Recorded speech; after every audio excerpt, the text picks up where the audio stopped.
this is starting to feel pretty nice. 7 o'clock, jump in the car. The car does not feel like I'm getting into a freaking oven, as if I was a damn beef Wellington straight off of Gordon Ramsay's, prep table. It's good. And I definitely know that the gym isn't going to be a complete freaking inferno. Actually, not like it ever really is. Anyway, what am I even saying? But plan for today with back. Ooh. Actually, shit. What do I even want to do for back? I was thinking that I wanted to go to the private gym, but I've still got to go to the airport in Columbus because I need to pick up my luggage because it got lost.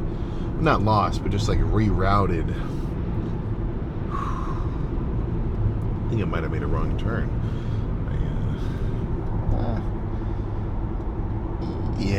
Yeah, let's go hit the metro. So down to metro, a little bit grungier.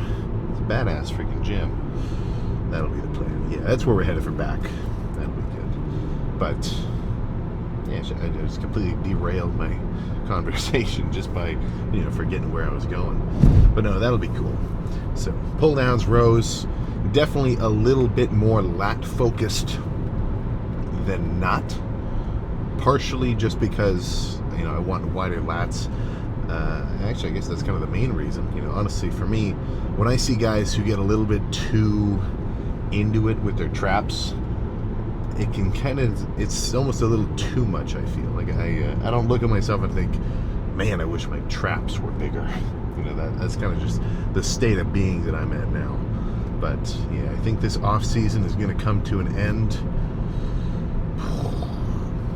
guaranteed, before October 1st. I can say that with certainty. And it might even end a little bit earlier. Something along those lines. Somewhere between now and October. And speaking of something that's between now and October, August is really turning into the freaking, expo month. So if you happen to be in London, I'm talking 30th and 31st. Ooh, might have to quote me on that. Look it up. Fairly certain. 30th and the 31st. Gymshark's doing a lift event over there. It's not a paid ticket type thing, but for you guys, I've got a primarily US based viewership. But if you happen to be over there, I will be there doing 2 days of everything. They got some just straight weights set up. Gonna do a little bit of panel talk. Yeah, it'll be fun. But I'm probably just gonna end up doing my lift there and just have everybody around me getting to hype me up. But no, that'll be cool. So 30th and the 31st, I'll be over there. So hopefully I don't diminish in size over the course of a freaking jump in the pond flight. I've had problems before where this is actually going to the UK Arnold, where I don't know what, maybe it was a me thing, or maybe it was because I was also doing a lot of different expos at the time, but it's like an overnight flight, and I was out of it. I'm talking just freaking, but not in a good way where it's like you just slept the whole night through and then you just wake up over there in the morning. Like it was a lot of tossing and turning. So as long as I can freaking, get a good night's rest, I think that's gonna be fun. Plus, I think I'll get to stop over at Dino's gym again. Not Ramon Dino. Very easy to make that mistake. No, I'm talking Dino's gym down in Solihull. I don't know the exact pronunciation, but they definitely know how to get it going over there. I might even, well, I guess by saying this is kind of referencing him, but it would definitely be cool to, if not get a lift at the exact same time, just be, hitting one at with James Hollingshead. He is a freaking nutcase in a good way. I'm talking just insane weights, controlled. Like he was hitting the this is only a few days after the last time I was over there that he posted a video in Dino's gym doing 200-pound incline dumbbell bench. straight out of a Ronnie Coleman, lift tape. Yeah, that was nuts. Very rare to see those freaking beasts in action. As much as we can see videos of, like a Nick Walker or Derek Lunsford, when you actually get to see him in person, like sometimes with the classic guys, I mean, it's just less freak factor. Freak factor in a different way, But when you see a dude just that freaking brolic, I mean, it's just crazy, Plus, you add leanness to the size, or leanness to the, I guess leanness to the size is what I meant. It's all good. But yeah, so plan for tonight with back. Really just get as pumped as freaking possible. Stop at the airport, pick up my stuff, get back and eat something. I've got a bit of a hankering that I think Cane's could play a role in solving. That's not going to be a while though, because I mean, probably another 20-minute drive, hour-ish lift, however long it takes to get my bags. We'll have to see. But yeah, actually, Cane's is on the menu tonight. I'm not even excited about it. But let's not talk about that. Let's focus on what's first and get some kind of set started.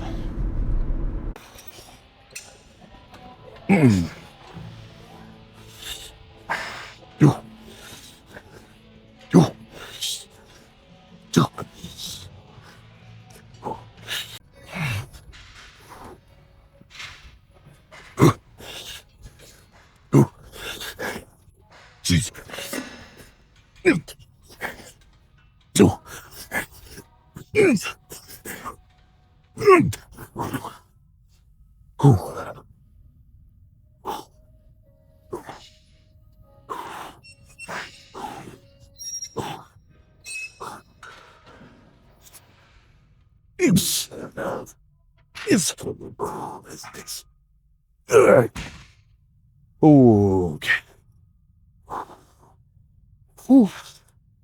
Okay, let's move on. Those two were good. Oh shit. Was I out of focus those last two sets? Whoops. But this will be good. And this is a heavy kind of row. Like sometimes the stack is doable. This is about right. Nothing in my mind is telling me throw another plate on. Like this is a good amount of weight. Plus, I want this set to have a squeeze component. Those pull downs were heavy enough that even doing the rep kind of like, got my fill of difficulty. But since it's a little lighter, I want to get all the way up and have a little extra, maybe a little bit of a hole, or at least just a moment. And then my range of motion will break down where I can no longer hold it.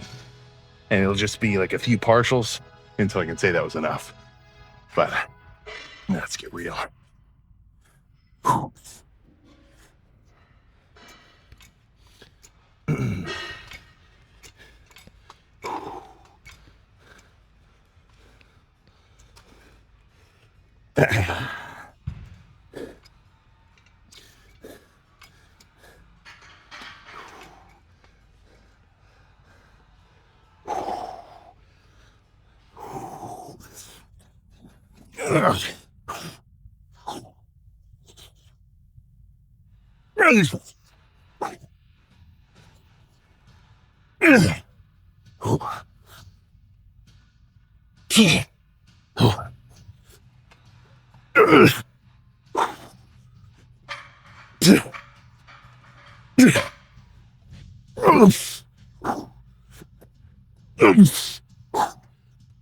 gosh. Ooh. Okay, one more like that. That was good. Very mid-back emphasized.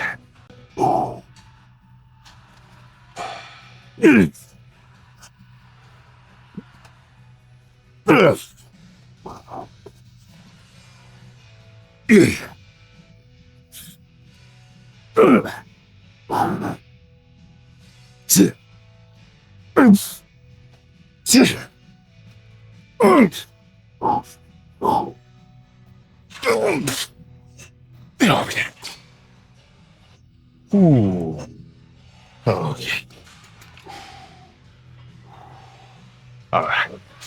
Let's pick something else. I think 2 sets and then moving on is a good theme for today.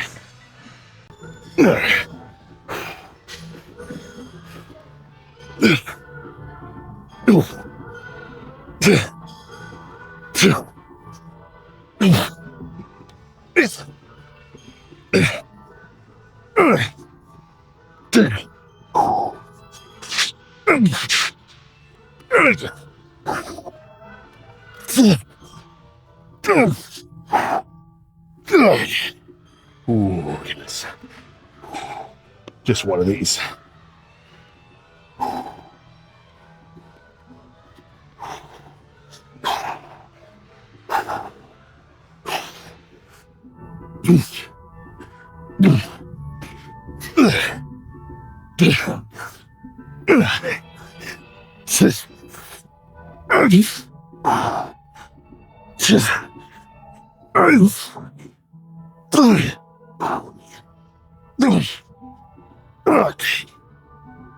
Oh, shit. Okay, let's use this. But that was good. Yeah. Alright, some alternating single arm pullovers. Should be perfect. And these are going to be squeeze focused.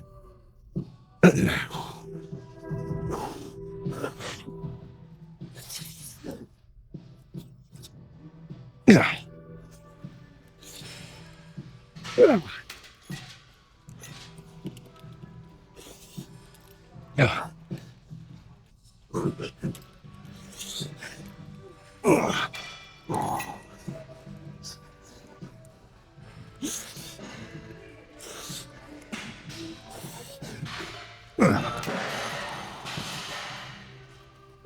Whoop.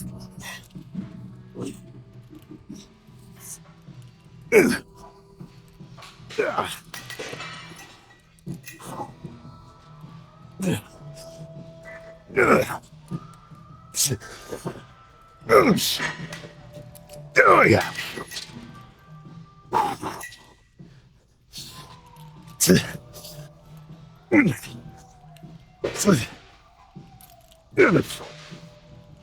Okay. Ooh. Oh. Yeah, one of those is good. I don't know if you could hear that clang. Only got hit with the classic blunder where you have 3 plates on one side and then you take all the other ones off. He's all good. It's kind of funny. I've yet to do that, but I've come close. Just a nasty straight bar set will be good. And I'm getting close to the end of being fully pumped. Not there just yet, though.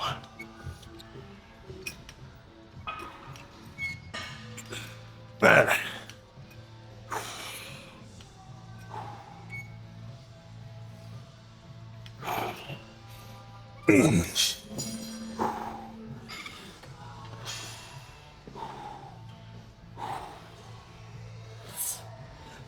two.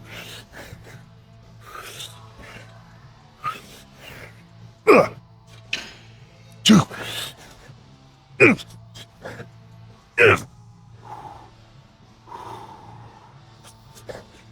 Sit.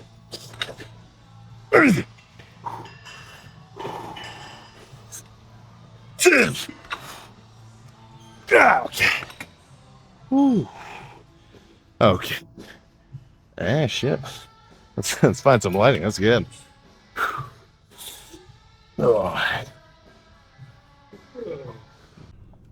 All right. That was a good one. I can leave feeling good about that. And I just put this freaking shaker to the test. So, post-workout shake got brought back. I'm going to start adding those in, at least just for these last couple of weeks of this off-season, to get a little bit of extra food in. Very easy add. Honestly, the shake form food is, it's just a simple chug. But it was 60 grams of beef protein, right? As crazy as that might sound, beef, right? Not whey, not anything else. I think the whey protein, at least in beefy amounts, messes with me. But I'm thinking that the whey protein won't, because I'm not going to have that same lactose issue or just like dairy kind of response You know, I've got no problem with dairy protein, but I think, you know, if it's too much, it can start to add up. And I'm not texting them. I'm looking at directions because I got to go to the airport now. I've got a pit stop before I can actually get home for some canes, which I'm still very excited about. But this is actually a dieting hack, bulk-wise, which I do recommend. Right, a protein of your choice, and then however many packs of oatmeal as, I mean, honestly, kind of as you can handle. You know, I threw in 3. They were, so the protein was unflavored. That was a mistake, because unflavored protein of any variety, if it's in a powder form, is not like awesome. Like if you had unflavored whey, you would not like it. It's just, you know, there's nothing sweet about it. But that in tandem with 3 packs of instant oatmeal, which, you know, I let kind of soak for a little bit. So that ends up being 60 grams of protein, 75 grams of carbs, plus a touch of fats. That's a good meal, right? That's a solidly sized meal. And I'll see, you know, oh, well, you know, it's not the same as a bowl of white rice with chicken. And I mean, as long as your protein source and your carb source are still pretty much legit, you know, I think we kind of get hung up on just, let's see, what would I kind of want to describe it as? You know, kind of pattern recognition of what we think that a meal has to look like in order for it to be effective, you know, either bulking up or cutting down. You know, like if I could actually do it, you know, this is not ideal by any sense, but if all of my meals come this next dieting phase were any protein, you know, the protein, there's no really getting around it. You know, I'm talking beef, eggs, chicken, tuna, animal protein, that's pretty much cream of the crop, protein-wise. But carbs, I mean, shit, if I need to eat 200 carbs or 200 grams of carbs a day, and that's my limit, and I cannot go over that amount, then, you know, no matter where those carbs come from, I'm still gonna at least steadily lose weight as long as I'm in a deficit. You know, I'm not gonna have as much fun if those 200 grams of carbs are from Skittles, because you could eat 200 grams of sugar or Skittles in like 3 seconds. You know, I want to buy us like low carb buns and just, you know, potatoes, more complex carbs, so that I get sort of a slower blood sugar release, so I stay full for longer. You know, it just makes more sense. But if one day I decide, shit, man, I want a treat, you know, I want whatever, I want to, you know, eat something post-workout, you can fit it into your macros. You know, I haven't really been going on any macro rants, kind of just because I've been, you know, bulking, and the rule is kind of just eat. You know, it's not as strict per se as a diet, that's freaking for sure. But you know, once I decide, okay, it's time to get leaner, you know, shit's gonna flip around quick. You know, I'm not just gonna go instantly starvation 1,800 calories, but what I am gonna do is be, you know, very stringent with making sure every gram of everything is totally tracked and limited to the point where I'm not gonna go over, because it's no mystery. You know, it's no mystery if someone says, holy crap, I'm not losing any body weight. I'm not getting leaner, and I have no idea why. You don't have to be Dr. House to make the diagnosis that somebody's eating a little bit too much. You know, that wouldn't be an episode, right? That would be a YouTube short of Dr. House saying, do you see this? And then he's holding a fork, and he smacks it out of the guy's hand and say, get rid of that thing. You know, that's the answer. There's more to it than that, but that's pretty much the start of it. I can do as much cardio as I want. If I eat 4,000 calories a day, I'm never going to see quad veins. It just won't happen, you know, because I'm never going to lose body fat. Because the way I look at it, and I should really, I've got a whiteboard at the gym. I should really kind of draw this out. But from how I kind of imagine what's going on when I'm dieting is this. You know, essentially, my body's like, all right, dude, shit, you got a lot of stuff going on. You know, you gotta breathe, you gotta pump blood around your whole body, you gotta recover from all these workouts, you gotta do, you know, basically every bodily function that it takes to stay alive, plus recovering from your training, and all of those things take energy. I think we can all agree with that. So if you're eating enough calories and enough energy to basically count for all of that, why would you need to use any internal energy reserves as the body fat that you've got stored all over the place? You wouldn't, you know? If your phone is fully charged, you don't need any energy from a portable charger. You know what I'm saying? So what I'm saying, and like this isn't new information, is okay, well, clearly if I want to use my internal energy reserves, then I've got to cut power externally, right? I've got to limit the amount of calories and the amount of energy I'm getting from my food.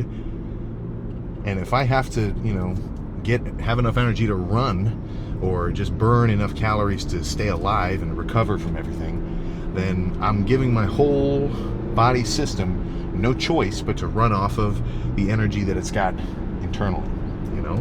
Now, there's an extra layer to that too. Okay, what would we describe as, you know, our energy stores? You know, I think everybody gets the fact that body fat is stored energy, right? So, you know, come wintertime when there's no crops, you're going to be able to use that and stay alive a bit longer, right? If you took a guy who was like a marathon runner lean, and then you took a guy who had an extra 100 pounds of body fat on his system, and you both locked him in a room, you know, like Saw trap style, and just, you know, left him, that guy with an extra 50, 100 pounds of body fat, he's going to stay alive for longer because he can burn those internal energy reserves and keep himself functioning, you know? I mean, as long as they both get water, right? And they're hydrated and they're not just going to, you know, die of dehydration. So, you know, body fat, I think we get the gist, internal energy store. But there's also one more, and those are the carbs that you've got all over the place. I know, I'm pretty sure your liver stores a bunch of carbs as glucose. All of your muscle cells have a certain amount. You know, your brain's running off glucose. You get a bunch of basically just, you know, sugar water in your system. And that's a real easy energy source. You know, if you're trying to light a fire, you're going to throw kindling on it first because it burns quick, right? Those are your internal carbs. So for me to start burning my body fat, I've kind of got to, you know, use up a good chunk of those internal carbs. So I have to use the body fat as energy, right? So that's why I say, like, as soon as I start dieting, there's essentially a probably week-ish, maybe 2-week phase where I'm not really burning any body fat. All I'm doing is actually, at least visually, shrinking, because I'm using up a lot of my internal glycogen, right, that sugar water, as energy before I start using the body fat, you know? So all I'm doing is basically depleting my internal carb reserves, and once they're low enough, that's when, on average, right, I'm going to start using body fat to, you know, run all my internal processes, and then subsequently lose body fat and get leaner, if you kind of follow what I'm saying. I think that would, that definitely warrants its own like 15-minute talk with a little bit of prep to kind of describe. And that's why a cheat meal, if you're deep into a diet, is not the end of the world, because you're not instantly going to convert all of those extra calories into body fat, right? Just as your internal carbs are easily burnable, they're also easily replenishable, you know? So when I was doing that bodybuilding show, I did a full day fast, dehydrated, but the fast is what I'm talking about here. So my internal carb reserves were empty, at least as empty as I've ever seen them, right? So I was really sunk down. And then that day, you know, going into the next day too, I probably ate minimum 1,200 grams of carbs, you know, from rice cakes and just sweets and everything. And did I get fat? Right? Did I get any substantial fat gain from all those extra carbs? No, right? All the carbs got, you know, replenished into my internal glycogen stores, making you feel, you know, carved up and full, right? So that's how I think about it. And anything that kind of overcomplicates it beyond that, I think personally is a bit gimmicky, right? Like the idea that you can be in a calorie surplus and still burn body fat because you did fasted cardio, I don't see it. You know, body recomposition is legit, but I'm talking for like the, you know, you work out, you've been lifting for a considerable amount of time, you're not working off of newbie gains. You're either gaining muscle and body fat, gaining muscle and a little body fat, or maintaining muscle and burning body fat. I don't think there's really any in between there, right? And that's why I'm so stressful about, or not, you know, stressful, but specific about really hyping up calorie tracking and cardio and energy expenditure, because that's what works, right? If I know that I track everything and I count everything, I don't go over my limits, and my weekly average is right where I want it, I'm gonna get leaner. It's not a question of if or maybe, or it's, okay, if I eat this much, I will lose this much body fat. Now, there are other factors at play.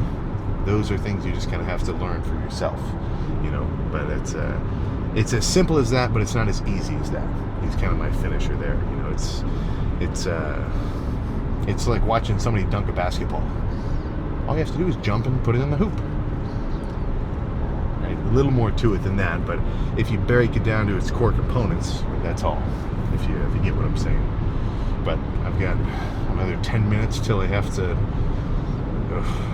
I should have drove with someone so they could just drop me off to go in there. I'm gonna have to park, walk in, get everything, come back, find my car. That's okay. It beats just losing all my freaking stuff. But no, awesome lift, and I'm getting excited for arms tomorrow. So I think, ooh, shit, I'm in the wrong lane. There we go. Yeah, I think I'll just have to see you then.